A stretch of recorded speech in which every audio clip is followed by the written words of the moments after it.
all annuities are crap financial products, but today I want to talk about specifically these Single Premium Immediate Annuities, or SPIAs.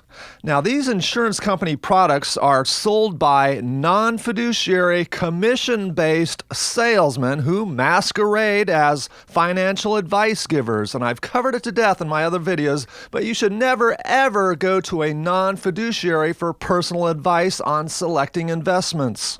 Anyone who's trying to sell you a SPIA is doing so because they put their own best interests ahead of yours.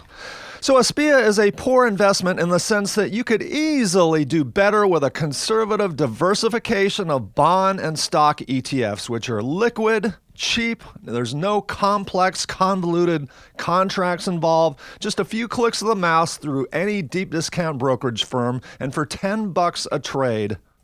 Now, one of the red herring selling points of SPIAs that you hear is, you get income for life. Now, on the surface, this sounds wonderful.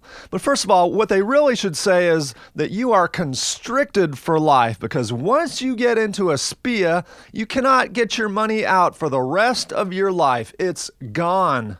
You are constricted to that payment plan that they offer you.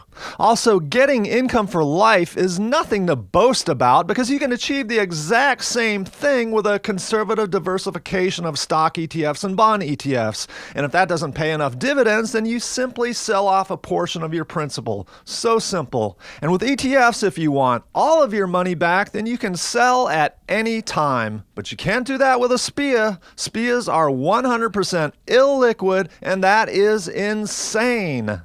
Another red herring that Mr. Annuity salesman might use is to tell you that you don't have to pay him any commission, like you're getting something for free, which is a lie. What he isn't telling you is that there's a shell game going on. You are paying him indirectly. What happens is that if and when you decide to lock your money up on a SPIA, then the insurance company pays your advisor between 5 and 10% for duping you. And then they have to compensate for that fat commission by taking money away from your investment. So when making their calculations as to how much they are going to pay you in income payments, you get less, a lot less. Again, it's a shell game. The money that Mr. Annuity salesman earns does not come out of thin air. It comes indirectly from you. In fact, you not only pay his 5 to 10% commission, you also help pay for all of the insurance company's other expenses, such as mortality fees, underwriting costs, their administrative expenses, including their high-paid CPAs, lawyers, and litigation costs, accountants, trained customer care reps, office space rent, website costs, advertising, political lobbying costs, etc., etc. Also, an insurance company is a for-profit company. They need to make money off of this contract too. And so when you consider all of these expenses, that's why it's so very easy to do better with a conservative portfolio of ETFs. And by the way, with the money that's left over, what do you think they do with your money? They do what you should be doing. They turn around and invest it in bonds and what has historically been the best performing asset class, stocks. And I've covered it to death, but when stocks go down, people run to the safety of bonds. So what you need is diversification, not an annuity. So another thing about SPIAs that your advisor never talks about is that all annuities are an absolute tax nightmare. And while an annuity may offer deferred taxation, this feature is way overrated because all annuities are taxed at a higher rate than normal investments like stocks and bonds or stock and bond ETFs. It's not what you make, it's what you get to keep after Uncle Sam has a say. And as you can see in the chart on your screen, annuities are taxed very differently than normal investments.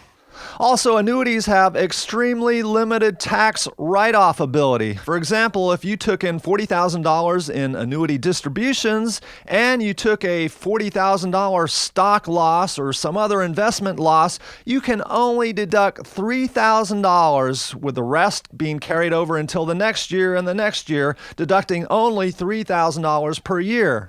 So instead of having zero taxable income for that year, you're stuck with $37,000 in taxable income for that year.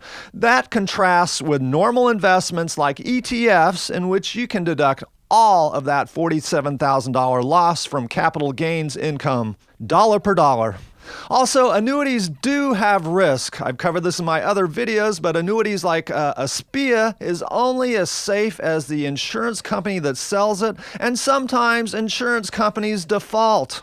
Executive Life Insurance Company defaulted in 1991, and since then, according to Wikipedia, there's been at least 62 other major insolvencies.